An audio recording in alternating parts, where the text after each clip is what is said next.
All right. Welcome, everyone. As you just heard, the recording has now started. If you prefer to have your camera turned off so you're not on the recording, feel free to do so. And please keep yourselves muted throughout the event.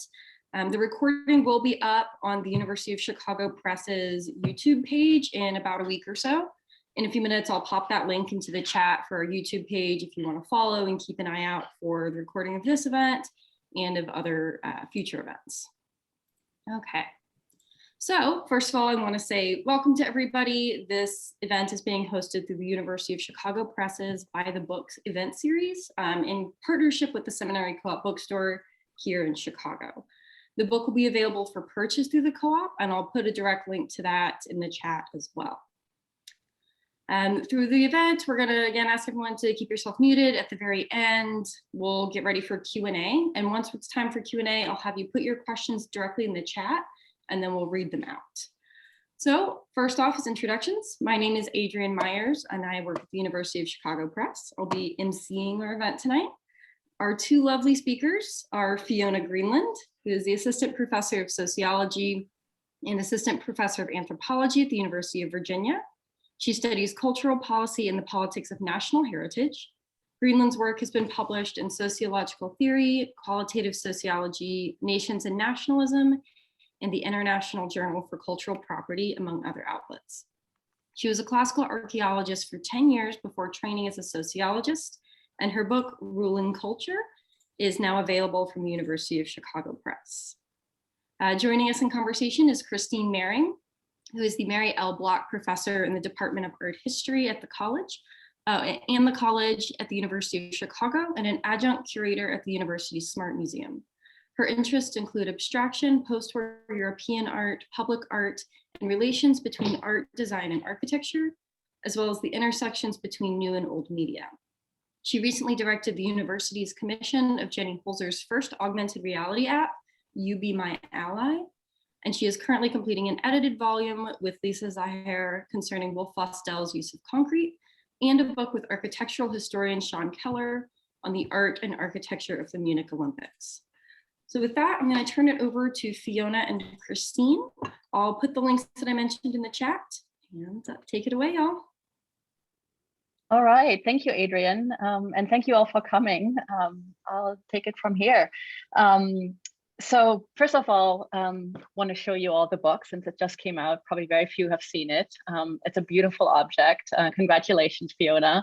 It was just such a thrilling read, and I've heard so much about your work, of course, over the years. So I'm just so happy for you. And really just, it was a fantastic read. What's so great about it is that it's both an incredible historical account that is so fascinating to so many disciplines, you know, and I speak, of course, as an art historian, but it also is just, it has all of these moments of a real detective novel. They're just such beautiful stories in the book, and I hope you'll bring some of those to us today, since very few in our audience will have read the book.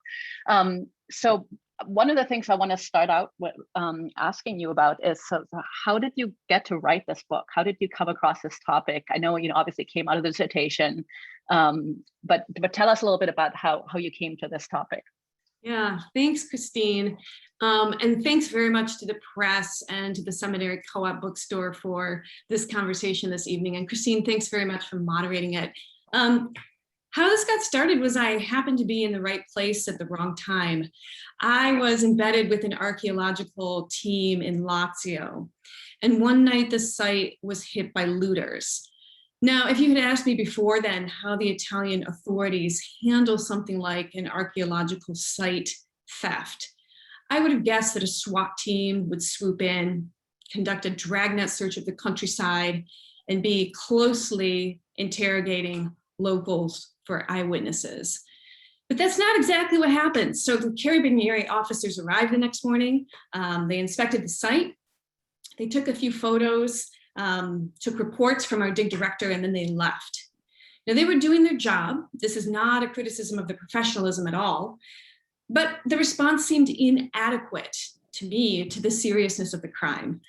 And what the dig director told me was that this type of crime is prevalent, so widespread in Italy that the cultural officials are not able to do much. And the dig director also suggested something interesting. She said to me that she supposed it may have been an inside job. Not the police, of course, but inside in the sense that locals, the folks who lived nearby that excavation site, would have known who did it. And that's when I got curious about how all of this worked. So there were some big questions I wanted to answer, like how is it that looting persists in spite of 50 years of concerted efforts by the Italian art police? Why does the looting of artifacts, the selling and exportation of artifacts continue? And I decided that the best way to answer these questions was through a broad examination of history and society. I'm a sociologist. I wanted to tell this story of looting through the lens of the society's modern formation into a nation state. But there's another part of the answer to your question, Christine, and that is this second moment of insight that arrived about a year later. And I was reading an interview with an art squad agent, and this was published in an Italian magazine. And the agent quoted a former president of Italy as saying, "Italy is the world's greatest cultural power." And that line stopped me in my tracks. I thought, what an audacious claim, how ridiculous. It's impossible to refute or confirm that any country is the world's greatest cultural power. And as a non-Italian person, I'll admit that I felt defensive. I mean, what does that statement imply about the rest of the world and its culture? But once I'd regained my composure and thought about it further, I realized that this statement is actually offering something brilliant in terms of an insight into the relationship between art and state power in Italy. And that's why I make this distinction in the book between having cultural power and being a cultural power, because the second formulation is what the art squad agent emphasized, and that was my launch point into the project. Super. So you just mentioned this art squad, and I bet very few in attendance today really know what that is. And I guess also just wanted to emphasize one piece that I think is just so incredible, since you were just talking a little bit about how you came to the project, is so you were practicing as an archaeologist and then you became a sociologist. I mean, you are such a UChicago scholar. Let me just say that, and bringing all of these different disciplines. I mean, there's, who has that training? And both of these formations are so clearly palpable and are coming together in this book, right? But you've also always emphasized that the sociology now comes first, right? That it's really about the sort of relationships and the people, and in many ways the book is structured around that. So let's start with the art squad. Who are they? So founded in, I learned from you, 1969, basically kind of art police. So tell us a little bit about who they are. They're a very distinctively Italian phenomenon, it seems. So there are about 300 agents, and they are selected through a competitive examination from the ranks of the Carabinieri, the military police. And these agents have some combination of expertise in art history, architecture, archaeology, numismatics, paleontology, manuscripts, and conservation science. So it's a really impressive skill set that they are trained in. And then some agents have elite field skills. So this can include patrolling underwater archaeological sites. Some of them conduct helicopter missions. They're also staking out archaeological sites at night. And increasingly, the expertise extends to digital observations. So very sophisticated online work to observe the transfer, the sale of archaeological materials online. And this unit is up against all kinds of schemes and ruses.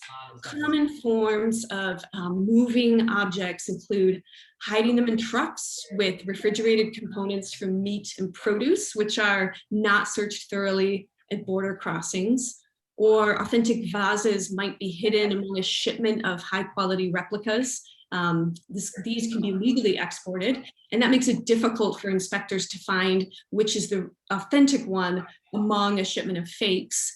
And another method that we know has been used has been to commission a high quality replica of an authentic original, to get a scholar to sign off on that replica as a modern copy, and then to use that certification to accompany the original over the border. So all of this is to say, smuggling takes a range of forms that often prey on the inability of inspectors to look closely at everything. So that's where the TPG has to be very diverse and also specific in its skill set.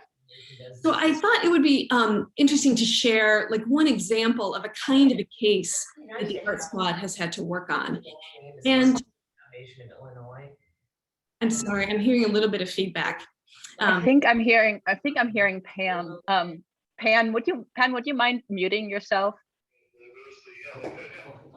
Thanks. Thanks so much. Don't worry about it. Question from the audience. Yeah, so this is an example that comes in a terrific book about the Art Squad by Laurie Rush and Louisa Benedettini Millington. In 2005, employees at the Rome Archaeological Superintendency notified the Art Squad that something fishy was going on there in the archaeological park just outside the city of Rome. And so the Art Squad agents set up a roadblock and they intercepted digging equipment and metal detectors, pretty big red flags. After piecing together further information, the trail led to an Austrian tour guide. He was a tour operator who specialized in taking passengers to archaeological sites. And the Art Squad gave him the code name Mozart. So through his job, Mozart developed great local contacts who knew these archaeological sites. And while his passengers were off taking photos of these excavations, of these archaeological sites, Mozart was meeting with local looters to purchase objects from them. And he would then smuggle objects out of Italy by hiding them in the luggage of his unsuspecting passengers. And so when the Art Squad and the Austrian law enforcement finally searched his warehouse, they found nearly 4,000 artifacts that had been stolen from archaeological sites throughout central Italy. And Mozart ended up getting a 4-year prison sentence. And so for me, that particular story is a reminder that for all of the cloak and dagger methods, the Art Squad is fundamentally a legal and bureaucratic agency. And this unit is one of several moving pieces in this very elaborate and complex Italian model of cultural heritage. I wonder if I could put a couple of images on the screen. Would that be okay? Yes, let's do that. Yes. Great. So to do that, I'm just going to have to switch gears here, hit screen share, and this should work. Okay, I hope everybody can see this image. So what we're looking at is an Art Squad agent in the Colosseum. And this is in July 2010 at the end of a 2-year investigation involving Swiss authorities and smuggling of Italian ceramics out of Italy. It netted 337 artifacts, and these were very high quality, very unique pieces, most of them Apulian red figure vases, and you can see several of them there. So I find this image fascinating because it's actually part of a well-developed and much broader visual grammar of performing the power of this Art Squad. Here's another one. So this is another restitution ceremony, or we could say this presentation of confiscated objects. So here we have different kinds of objects. Clearly they've netted a bunch of coins. Also, it looks to me like some paleontological materials, and set out in front of him so that the audience can see everything that they've got. So if you think for a minute about where this visual grammar fits in the broader scheme of things, it might conjure an image like when US alcohol, tobacco, and firearms agents have their press conferences and show like a cache of confiscated guns or bricks of cocaine. There's very much a visual play there on the mass of things that have been found, the scale of the operation, and then the success of the law enforcement unit. So I found this interesting as I looked through these images, and there are hundreds like these, utterly typical of this presentation of the art squad's efficiency and effectiveness to show the quantity of objects that Italy is at risk of losing and the quantity of objects that Italy insists it will keep within its borders. So these art squad agents, I might add, also are very proud of presentation of the appearance of the agents. So he's wearing dress uniform here. You can see the baldric and belt combination. I always think when I look at these black gloves, how reminiscent it is of a museum curator wearing white gloves to keep things conservation pristine. Yeah, so that's maybe an entry point into what this art police unit is, the kinds of skills they have, and then what they do. Okay, I'm actually totally fascinated by the fact that they're trained, like I am as an art historian. I mean, it's fascinating. But then, of course, they have all these additional skill sets as well, which is also something that I found really striking in thinking about the tomb robbers and the way you're discussing them. Is the tomb robbers and the art police are obviously the great kind of the struggle of the book in many ways between these two different roles. But at the same time, they're both experts, right? They're both a little bit like art historians. They both really know what they're doing. And I find that really fascinating. So tell, especially with the tomb robbers, the kind of sense of specialization that one tomb robber would just specialize in coins and basically be, a specialist in numismatics, was so fascinating to me. So tell us a little bit about how, either with the art police or also with the tomb robbers, about how did they acquire this kind of expertise? Because some of it, certainly with the tomb robbers, it didn't seem like they studied. It seems like there are a lot of references to tomb robbers kind of being formed in their roles already as kids and basically learning these skills within their family. And there's a kind of version of the art historical connoisseur really at work here that I found fascinating. There's a kind of way in which their eyes are just incredibly trained over time. Correct. Yeah. So another image would be helpful here, I think. I write in the book about this celebrity tomb robber called Omero Bordo, and he grew up near Tarquinia, one of the richest Etruscan cemeteries in all of Italy. He became a tomb robber from a young age. He, in fact, pops up in a 1960s film about the problem of looting and how it was draining off Italy's cultural resources. So he's on the scene for a long time. He does a stint in jail. And when he comes out, he declares himself a reformed tomb robber. And he embarks on this project. It's called Etruscopolis. And you're looking at a picture on the left of him inside one of the tombs that he built.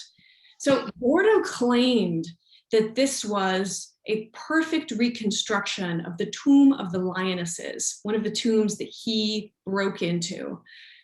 And he painted it himself. He was very proud of his skills. He called himself the last of the Etruscans for sort of continuing a pure Etruscan tradition. This rhetoric, I might add, is not unusual. I spoke with tomb robbers who also aligned themselves with a kind of pure patrimonial lineage and claimed that they were ultra locals, sort of like the purest of the authentic tomb robbers. So this project, Etruscopolis, attracted a lot of criticism. It was scoffed at by cultural professionals, archaeologists, and museum curators who said it was bad, that it was a bad replica, that it was not nearly penance enough for all of the tombs that he had disrupted and destroyed over his many years of tomb robbing. But it was a tourist hit. So a lot of people went, and as far as I know, they're going to reopen after the pandemic. You can buy a ticket in advance online and go see Etruscopolis and admire or take pictures in these tombs. So Bordo embarked on another project. So on the right here, you can see him in his studio, and here he's making replica Etruscan ceramics. And he prided himself, again, in making very authentic looking Etruscan vases that he then sold in his shop. And what I found fascinating about this figure was that he, in this guise of being the last of the Etruscans, is flirting with the idea of arte povera, of a kind of humble but more authentic Italian artistic tradition, while he's rehabilitating his public image in the 1970s. He is using this visual language and this rhetoric to try to legitimate himself as this authentic artisan. So you asked about expertise and skills. Yeah, Bordo never went to university or college to study art history or archaeology. He didn't work on the payroll of an archaeological site. He learned this by doing from a young age, and also learned it from older members of his community. So I found this too when I spoke to tomb robbers, that they had almost to a person learned it from other tomb robbers, basically in their backyard, right? So the local community where they live. And that's a recurring finding in investigations by the art squad, that very often tombaroli or tomb robbers are working in the places that they know best. One of the people I interviewed was called— Wait, one quick thing to insert here. I mean, one of the things that's fascinating to me, again, speaking as an art historian, is that this notion of making copies is, of course, something that runs throughout art history. And copying is a way of training as an artist, right? There's, a kind of sense of emulation. Tom Crow has done great work on that. There's also always that sense of competition, of outdoing the master. But then there's also, of course, copying as a mode of circulation of, before photographic reproduction. And then, of course, now today we have replicas being made often for conservation purposes, et cetera. So it's really fascinating that this ties into a sort of broader picture of copying. It kind of really adds a beautiful dimension that I'd never thought about to the history of copying in art history. But go ahead, sorry. That's right, and Bordo would have agreed. He saw himself as creating high quality replicas that looked just like the real thing, so that they could travel outside of Italy and everybody could enjoy an encounter with an Etruscan object. That to me is fascinating. He's using a skill set learned locally outside of a recognized professional system, but also participating in a much broader art historical tradition of copies, right? Which the Romans were doing too. I mean, this is, as you say, like a practice with a great history and tradition. So you were just mentioning the interviews, and again, as a sociologist, you do interviews. As art historians, we tend to do more kind of oral history, and the differences there that are fascinating. But you interviewed some of these tomb robbers, which I just find as a kind of scholarly practice absolutely fascinating. How the heck did you find them? How did you talk to them? How did you get them to trust you? But just tell us a little bit about what that was like. Patience, time, and making a lot of mistakes. I knew from the outset that this wasn't going to be as easy as posting on Facebook that I was looking for tomb robbers to talk to. I made multiple field work trips to Italy and made friends in nearby, in the 3 places where I visited and studied, and introduced my topic to them. What I write about in the book is one of the early mistakes I made in how I addressed Domenico. He's a pseudonym. He's a guy who lives in Rome, and I'd been told by my roommate that he knew a lot about looting. And it turned out that his uncle had been a tomb robber.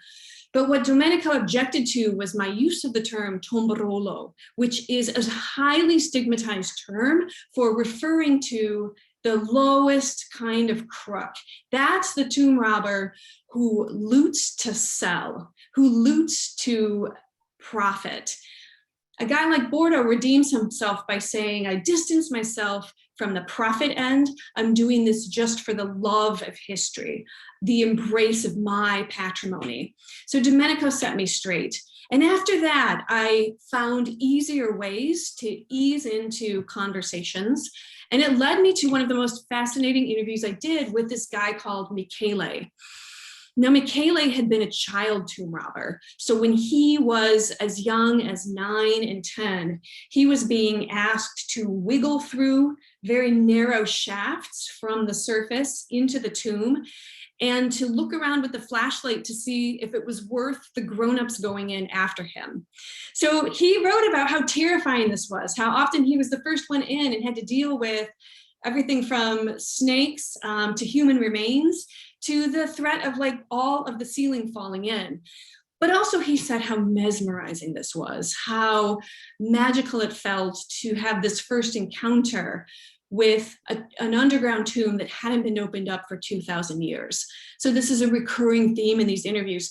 Mostly what people wanted to talk about was the feeling, the sensation, and how emotional they felt at having this really close connection with objects under the earth.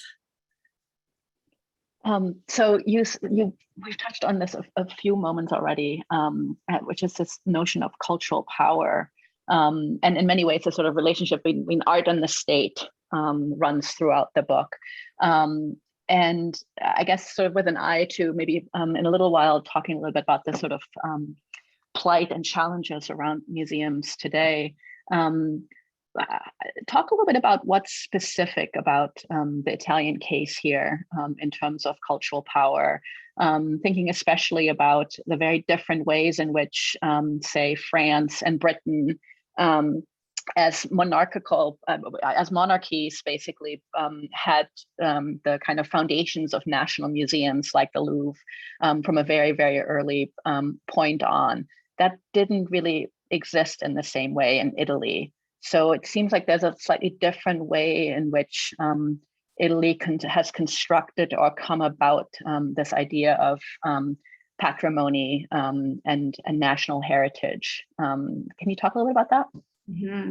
Right. So in the 19th century, it's the century of big national museum foundations like the British Museum, the Louvre being like liberated from the monarchy and being opened up to the people, right? So the idea that there's something integral to the nation state being a container for a museum collection that's open to the people. Italy arrives at this project a little late. So through the 1860s and 1870s, it's nationalizing. This doesn't happen all at once. This is a process being worked through. And by about 1870, national officials embark on this founding project of national museums. Now, it's not that there aren't galleries or museums prior to this. In fact, Italy has a long history of wealthy private families amassing art collections and sometimes opening up their galleries to the public. But what was different about the 1870s was a concerted effort to make a national museum system. Now, Italy is also pretty much broke. It doesn't have the money to be buying up objects, and in fact is hemorrhaging artworks and artifacts to Western markets. And to fast forward a little bit to 1900, 1910, American moguls have purchased so much art from churches, from private collectors, that the Italian government effectively ends that trade.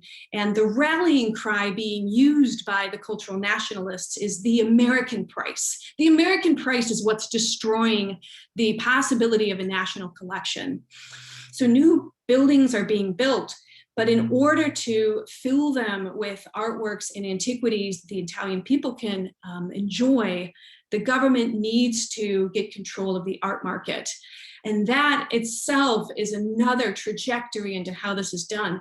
But I think you're right, there's something really different about the British and the French model to the Italian model, consciously linked with nationalism and nationalization, and also almost in opposition to the art market. Like that's how national museums understand themselves and the kind of public work that they're doing.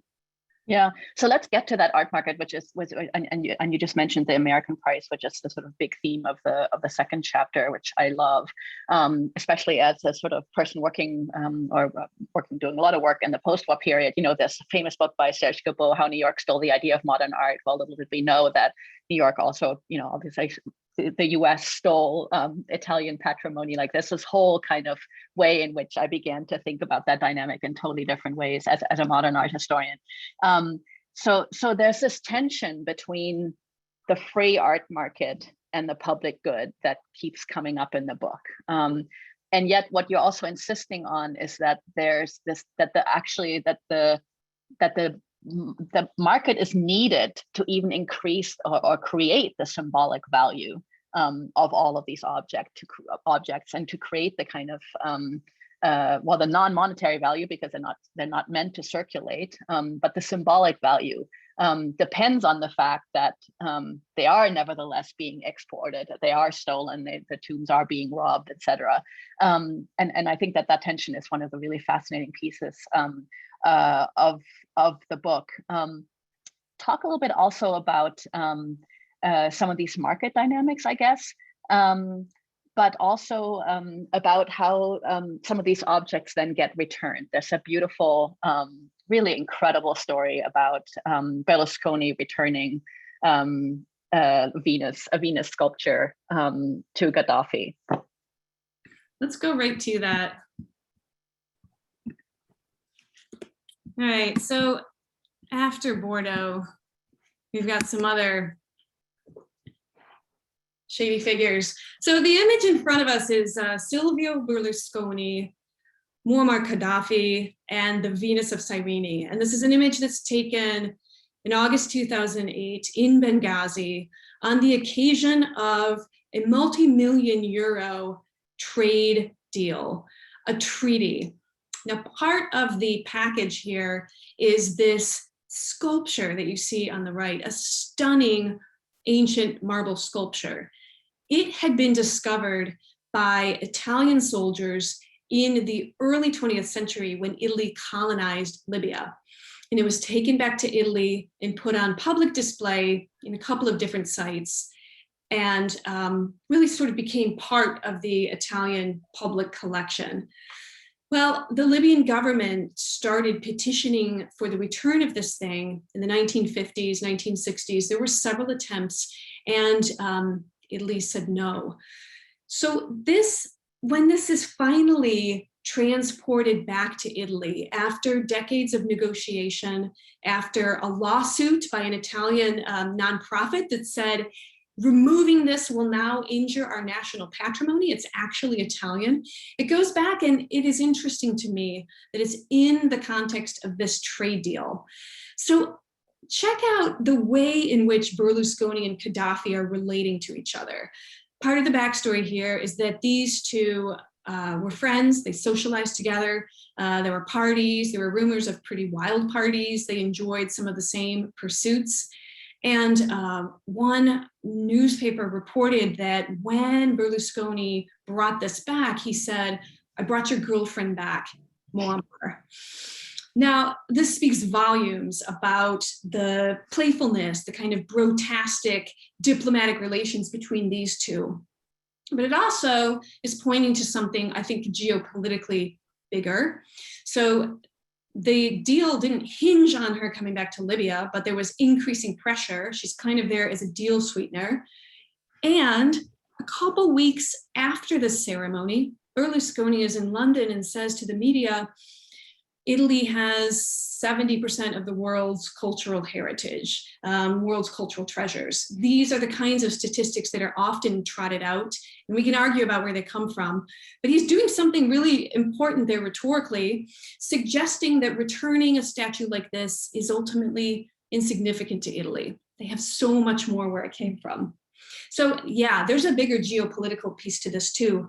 And in the book, I write about the ways in which Italy has been using its artworks and archaeological restitution efforts also to parlay into other kinds of foreign relations, other kinds of projects. And this has been noted, especially by US officials, how they want to keep on good cultural relations in order for the rest of foreign relations to go well with Italy. Yeah. I think yeah. So I think we want to open up for questions soon, but I want to just say one last thing, since you just brought up this question of restitution. I mean, this is, I think for me, one of the most amazing things about the book is that here we have a case study that in so many ways adds nuances, but also goes against some of the sort of standard restitution stories that are so pressing for museums right now. You know, just in the press this week, we have the German government negotiating with Nigeria for returning the Benin bronzes, and not just returning artifacts and objects, but also supporting digs in the future, conservation, museum construction, etc. And here is Berlusconi returning an object to a former colony, but not of the kind that we usually associated with, you know, a kind of original culture, a return of an original cultural artifact. So I guess I just want to pose the question, and you don't have to answer it. And I saw Jim Kunos joined that. It's such an honor to have you with us, Jim. You know, when you and you quote Jim in one of the later chapters in terms of the sort of questions of what this kind of Italian model actually brought to its logical conclusion would mean for museums, not just in the United States and the American price, but really all over the world. I mean, in some sense, it would be the end of the Encyclopedic Museum. It would be the end of having any objects from any other culture living in any culture other than its own. I mean, in some sense, I want to say it might be the end of art history. It might be the end of culture, studying other cultures. Of course, it's never going to come to that, but still, I guess I'm curious how you're thinking about this as a kind of model, and what this model and the story that you've researched, and all of these nuances that you bring to these debates, what it adds to sort of contemporary debates and questions around the validity, the very identity of what museums have been for us in so many different cultures. Yeah, this is a huge question, and I don't know that I have the answer, but I have an answer. And this question resonates with me. I love museums, and my first encounter with Italian art was in the Detroit Institute of Art at an elementary school field trip. It wasn't in Italy. That's when I was kind of awakened to the beauty, to the majesty of art from other parts of the world. As I've worked on this project, I've tried to think about this question, as you put it, what is the maximal logical outcome of the Italian model? I've tried to think of an antithesis, and that is, what would be the maximal logical outcome of the free market in art? Couldn't that also empty out museums? Couldn't that also result in the purchase of artworks for private collections?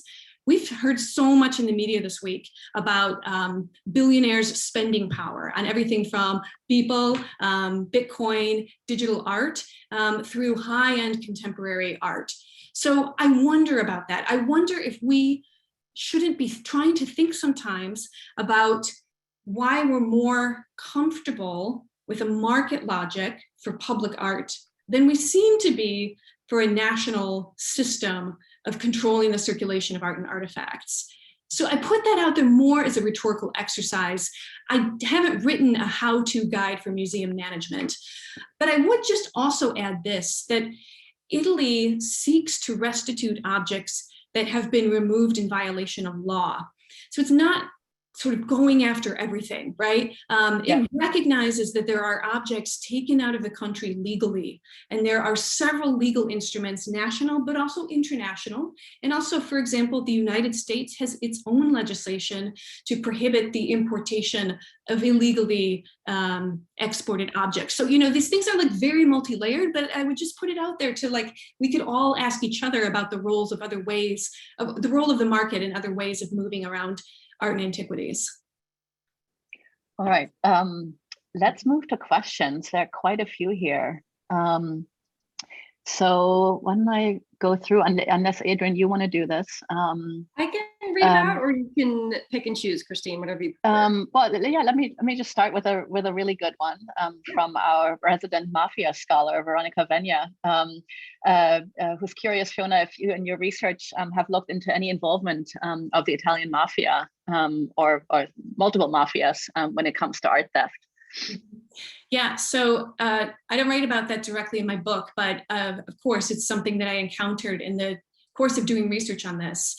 My understanding is that mafia are involved, have been documented as involved in some smuggling networks. It's also the case that artifacts are sort of a tertiary source of income, that much of the income for organized crime in Italy right now is around narcotics, weapons, and trash removal. So antiquities factor into that. I would just like point out that the folks that I talked to were pretty small scale, and at least they insisted that they weren't involved in any criminal networks. But this term archaeomafia, which is used in Italy to describe this involvement of organized crime, it has really opened up the scholarly conversation to understand that bigger piece of the picture. So thanks for that question. Okay, so question about whether and to what degree you know this, how are there countries who are following Italy's lead in terms of this model that you're aware of? Yeah, so right from the beginning of the Art Squad, Italy's art police unit was held up as an exemplar, and it was consciously modeled by some other countries. And the Italian Art Squad has also gone to do trainings in other countries.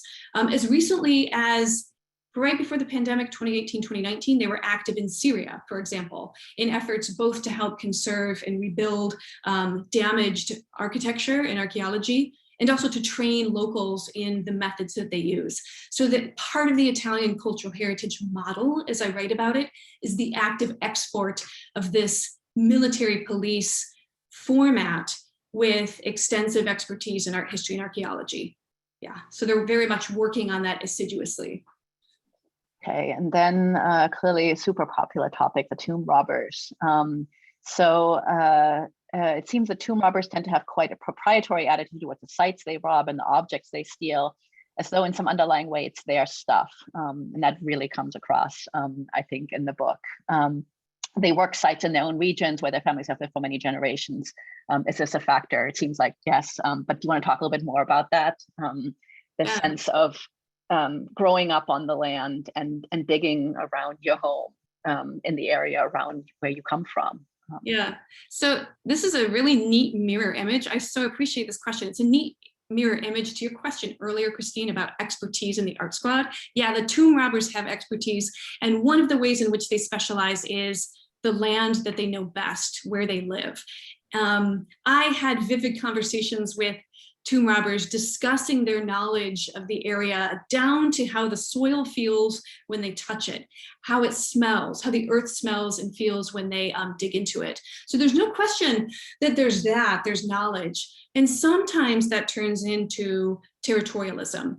Sometimes that turns into pushback and hostility towards would-be incursions into their space, both by other tomb robbers and by archaeologists. Okay, then following up, brought this up a little bit, but maybe some more specifics. Someone's wondering where the tombs are situated.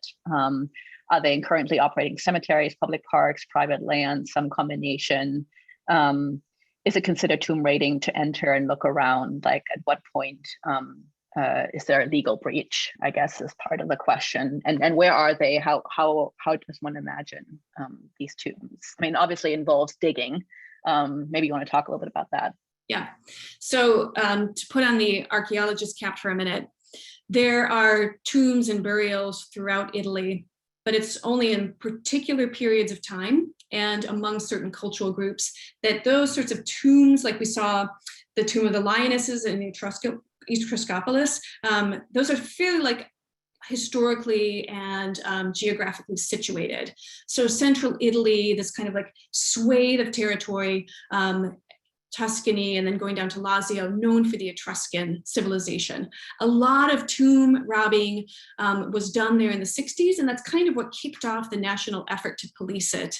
So tomb robbing isn't exactly the legal instrument or code that is used. So the question there, if I heard it correctly, was, is it legal or illegal just to enter a tomb and have a look around? Yes, right? That is breaking into and causing damage to a protected cultural site. And then there could be additional charges for removing or harming objects, for using illicit or prohibited tools to get into that tomb, and then any damage that's caused to the substrate. So it's a very sort of multi-layered, like if you were to look at the charges against a caught tomb robber, it would include a number of different infractions having to do with that material violation. Okay. So also another question about sort of the kinds of relationships that are so fascinating, such a fascinating topic in your book. From your former, maybe still current collaborator, Larry Rothfield, who said the story of the tour guide was interesting. Are there other examples of ways in which the looters come together with the middlemen or smugglers? How does that tend to occur? How does that contact come about? Yeah, and that's an interesting case. I so appreciate this question, Larry. That's an interesting case because not only were tomb robbers working together, slightly unusual, they also had a lot of help from their family members, from their neighbors who were trying to conceal this whole scheme from the authorities. So it really turned into like a group effort to carry out this massive project of looting and smuggling.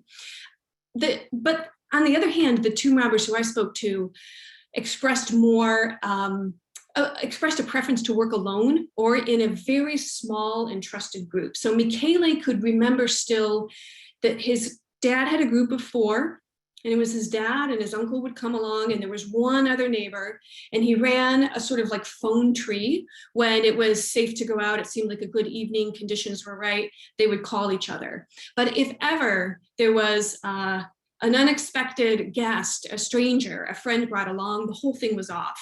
So they were very careful, very secretive, and I think very possessive of the areas that they wanted to loot so that nobody else would have information about where to work. Another piece of that question, of course, is how do these looters come together to fence objects? And then you've got people like Mozart who are really good at that, who are really good at having connections at multiple sites with multiple looters, building up trust to be the fence for their kind of agglomeration of objects.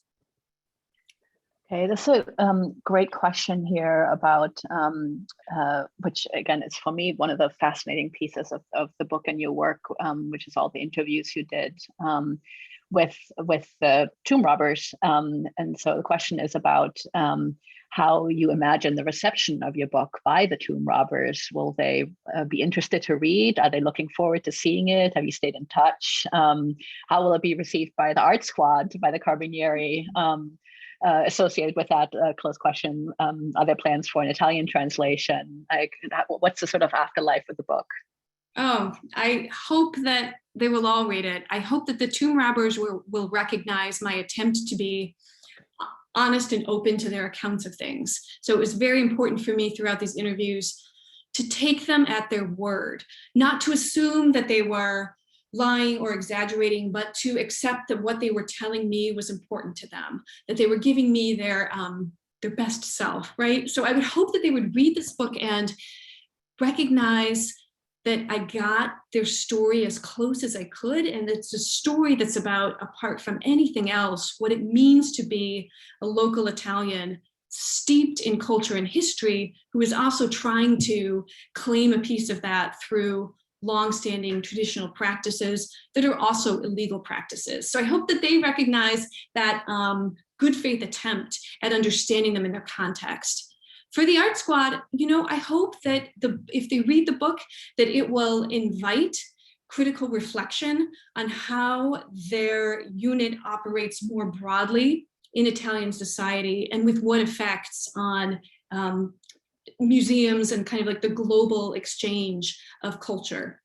I did a lot of historical work for this. I waded through sheafs of paper, speeches, newspaper opinion pieces, expert witnesses, having to do with these nationalization laws in 1909, 1939, 1969.